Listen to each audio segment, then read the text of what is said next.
going to do a big job in terms of marriage and all the rest of them. What I want to say is this. Adoption of children is not illegal. It's a practice going on all over the world. It's not like someone has called and said that it should stop adoption. It's not true. Let me tell you, so family, people that are adopted are do more good job for the parents than the people that are rich children. Because it's just great. It's not about them. But what is bad is this illegal operators that about the women and the big children and they're selling in terms of business. And the person operating you are paying social to don't know them. So when you go at the ritual from them, because the world has gone into a mess in terms of how she should be protected. So she wants of this. So there's no way we can condemn adoption of children because these people that are not funded, they need somebody that is a confidence. They don't receive their confidence all their life. There's still someone that is called parents can take care of them the rest of their life. They'll be happy for it. But what am I saying? It's these people that are doing illegal selling and harboring women that are children are trying to those people that are equally. And I want to advise government, let them set the result of whistleblower. Because whistleblowers, they know this kind of people that they cannot speak out. Unless you give them a lot of money, give them, so that they will be able to reduce this situation in the maternity.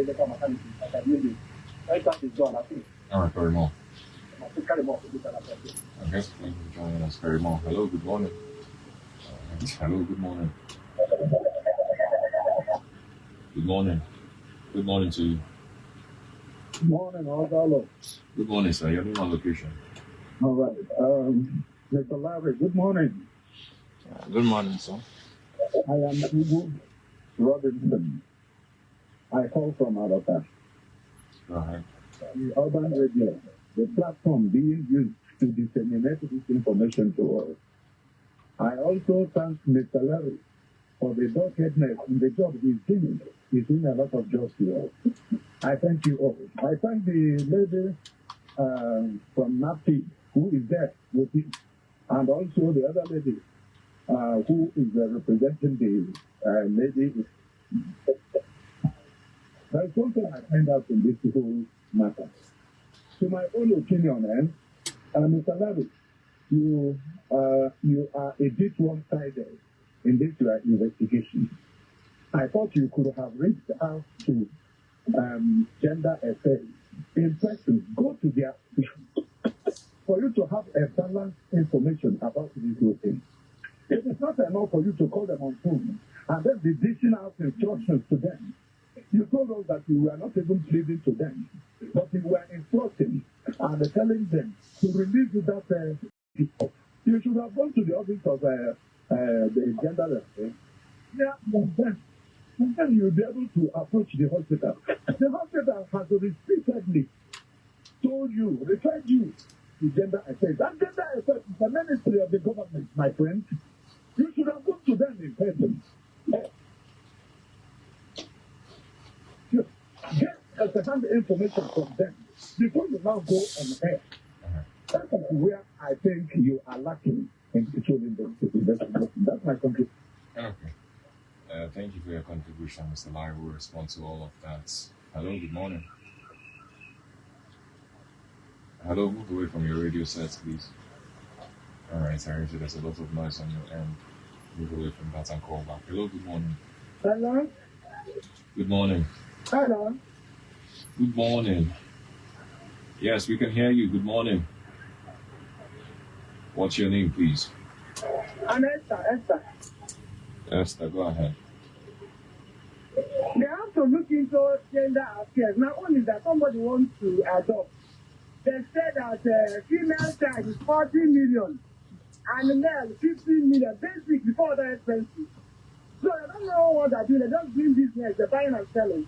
They have to look into that particular gender affairs. Seriously, this is a very serious matter. The government has to look into what actually is going on here. All this buying and selling is not good. Our young girls is pregnant. I want to, keep them in one place for them to born, for them to sell. At the end of the day, they're just selling to people. You don't know what they are kidnappers or they don't sell to genuine people. If you want to approach genuinely, up to you. You have to be very cautious. And not telling people anyhow. You have to look into gender affairs. Thank you. Okay, thank you, Esther, for calling in. Hello, good morning. Good morning, sir. Mr. Putin, name from Tansekuru. Go ahead. I want to thank Larry. I think he's doing a great job. I wish we have more Larry in Enugu. I think that will have helped to reduce this kind of maybe they should at least go there and do a lot of investigation and know what is happening. Some of the officers are compromised. And if care is not taken in Enugu, if it comes to a time where you get to a shop, you will see where they put little children and just put it there for sale. I'm telling you, that is where it's graduating to now. Because we are talking about what is happening. If you go to all these suburbs in Enugu, you see a lot of things going on. Hello? Okay, thank you. We'll take some of the messages we have on WhatsApp. This one says, good morning. A lot of things happening in Nigerian hospitals, not only selling of babies. They don't value human life. Patients are dying every day in hospitals because they don't value human life.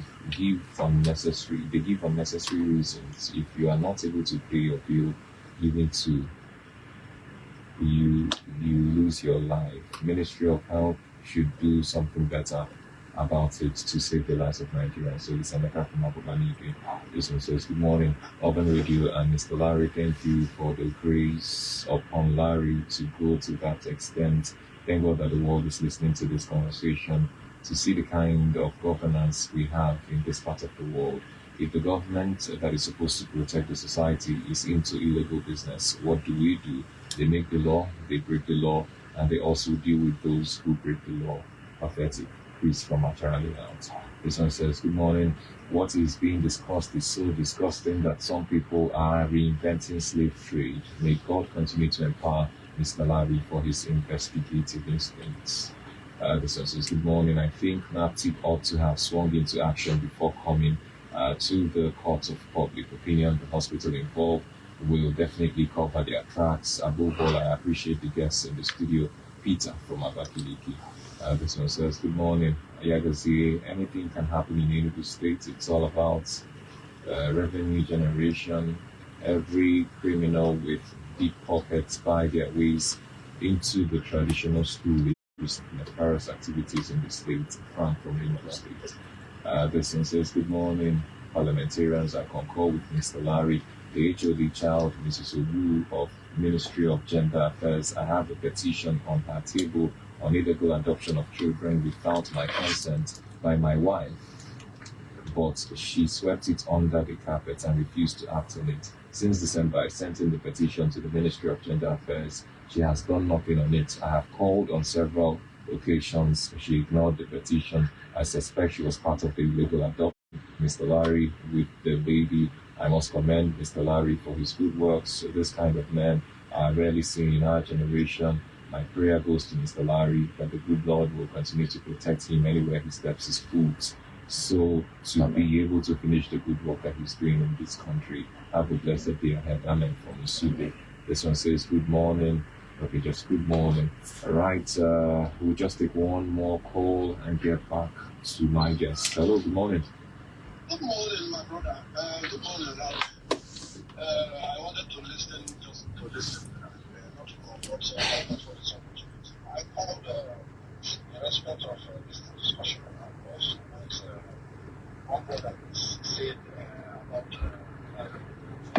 we should be able to appreciate when somebody takes his time and energy to fight for the farm system that all of us are victims of.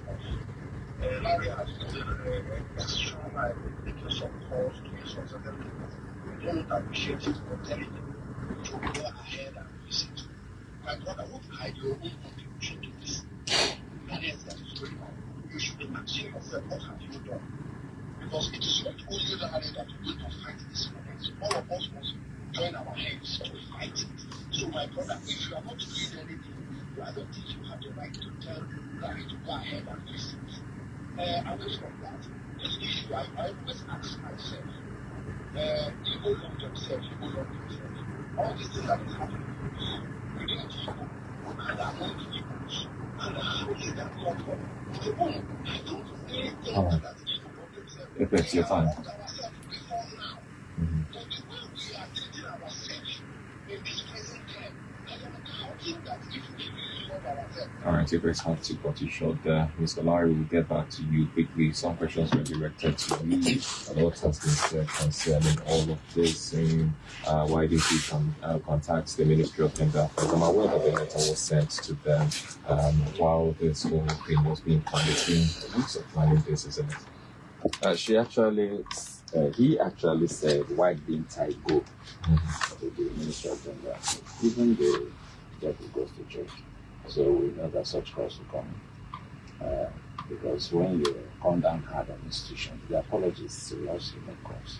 Because if you had how he was sounding, you notice that probably even wasn't listening to us. He was basically trying to do damage control. I'm just being very straight here. That's my trademark. We're doing damage control for the ministry. Because we not only spoke with the ministry on the phone. I said here that when the HOD child said I should see the commissioner, I said, what time? She said 10 to 12. I said, no, that's not time. So I should come by 10, then I'll wait. She's ready to see me. I'm a very busy person. I can't do that. I don't have that kind of time. So I'll just go and sit down by 10 a.m. That kind of person who doesn't want to see you may keep you there till 4 p.m. and she won't see you. So I said, give me specific time. She couldn't.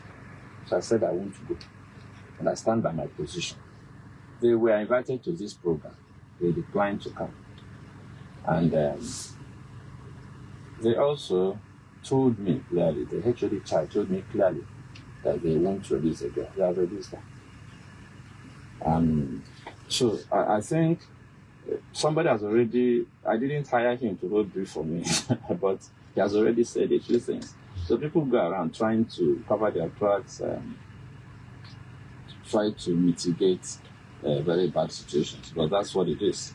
The Minister of Gender Affairs did something that is manifestly wrong. I don't need to consult them to know that that girl was illegally detained. I have clear understanding of the law to know that she was illegally detained. I didn't have to beg. I just wanted to see the commissioner if they were more forthcoming with time to explain to her that you're trading on dangerous grounds. I want to see her because they obviously didn't want to see me. And my friend Babotu, adoption is something that we cannot jettison because people are abusing it. Like Anthony Karimon said, it's a global phenomenon. But let me also state clearly that adoption doesn't only benefit the parents looking for a child. It's also a huge benefit to the child without a home. I remember that on one occasion, I was called on the phone that Agnes lab, practically beside the road. And people who picked the twins called me on the phone. And one of the babies died.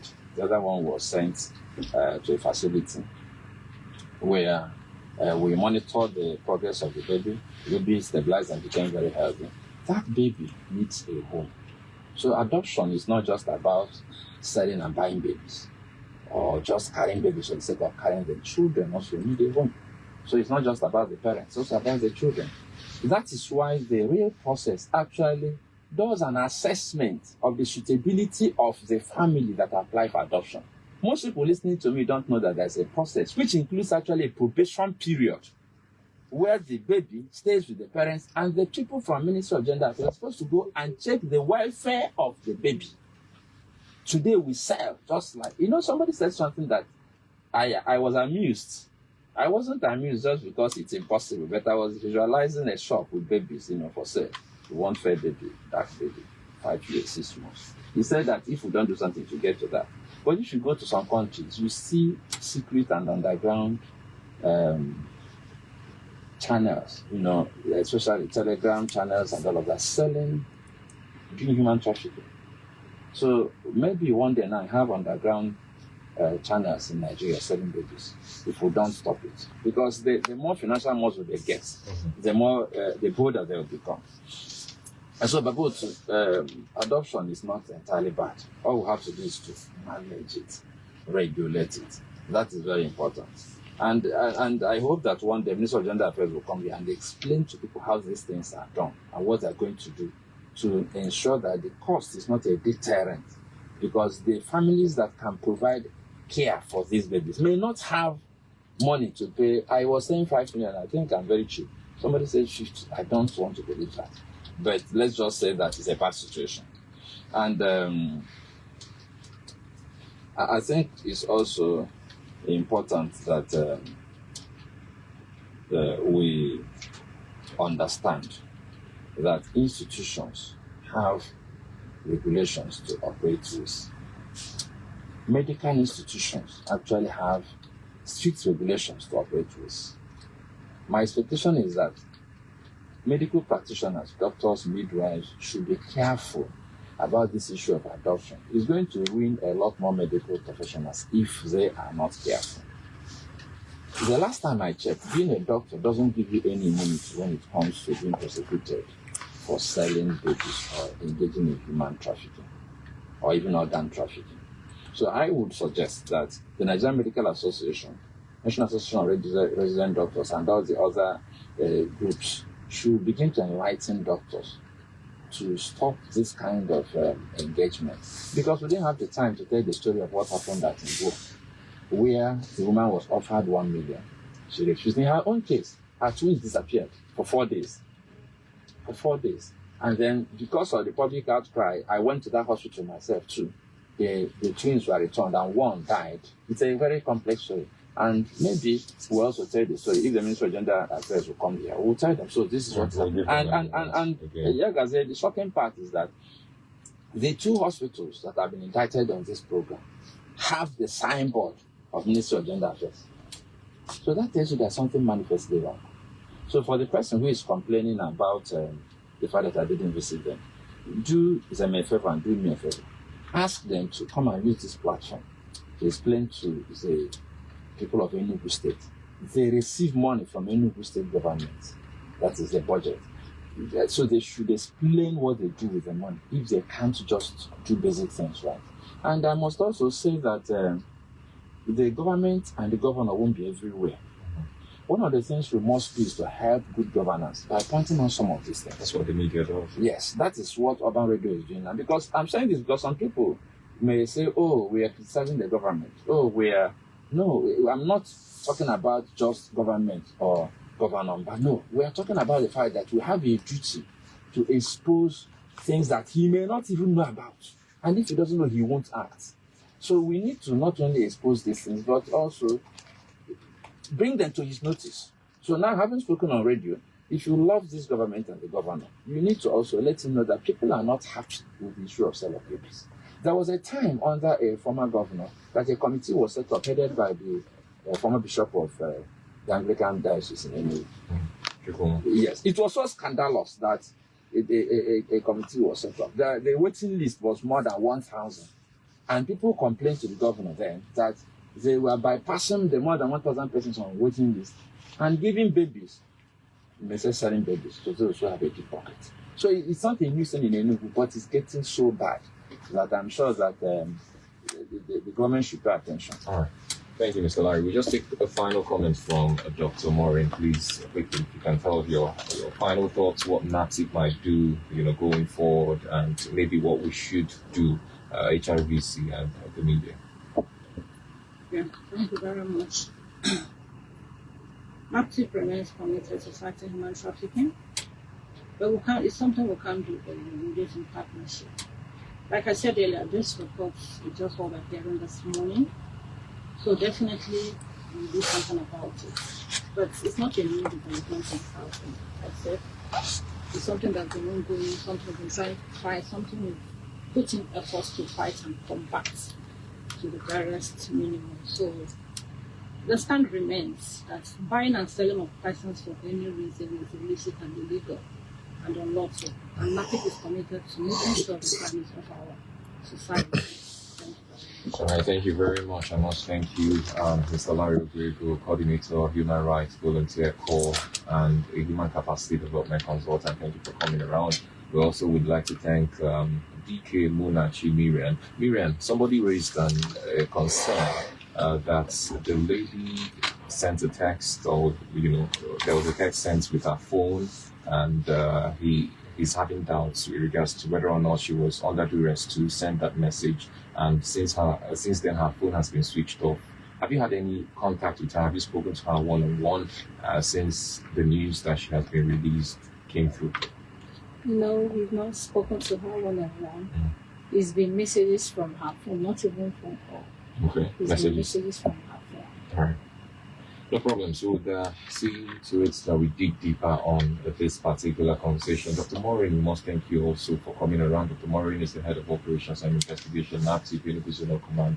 Dike Munachimirian is the PRO, Albinism Association of Nigeria, Enugu chapter. This platform is open for more conversations on this. In fact, as we speak, I've gotten a message. The Commissioner for Children Affairs, Gender and Social Development would want to be on the program here tomorrow, and Mr. Larry would also like you to be here so that we would have you side by side with the Commissioner as we dig deeper into this case. We would like to point out that the government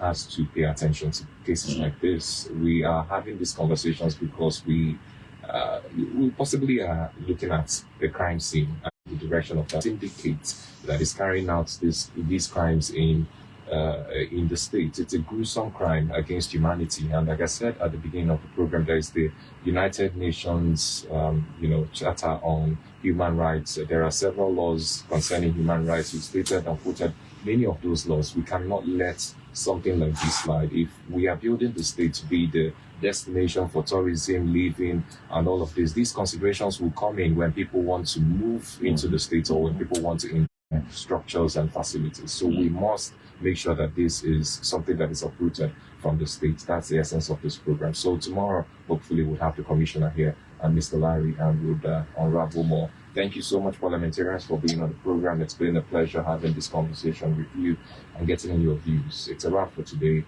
See you tomorrow. I am Yagazie, Obinwanne, Ozoalor.